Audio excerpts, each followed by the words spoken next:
Баршаңызға сәлем достар. Бүгін сіздермен бірге өте дәмді әрі бағасы жағынан тиімді болып шығатын крем дайындайтын боламыз.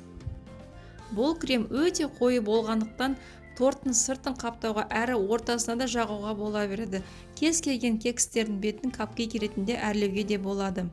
Ал енді дайындалу жолына көшейік. Ең алдымен жоғары пайызды қаймақты алып, дәл осы мен сияқты марлеге салып 5-6 сағатқа қойып, суын сорғытып алу керек. Сол кезде қаймағымыз өте қою болып шығады. Дайын болған қаймақтың үстіне сгущенкамызды салып, жақсылап екеуін біріктіреміз.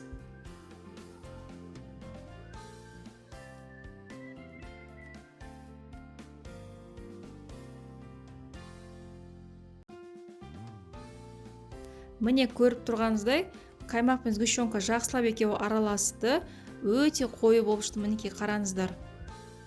Енді осы креміміз одан да қатты қоюлану үшін бетін пищевая пленкамен жауып, холодильникке 2-3 сағатқа қойып қоямыз. Міне енді 2-3 сағат өтті, крем 2 еселеп қоюлана түсті. Енді осы кремді мен кондитерлік қалташаға салып, сіздерге қандай болатынын көрсетемін. Өте қою қасықпен алынған кезде творожный сырдан ешқандай айырмашылығы жоқ десе болады.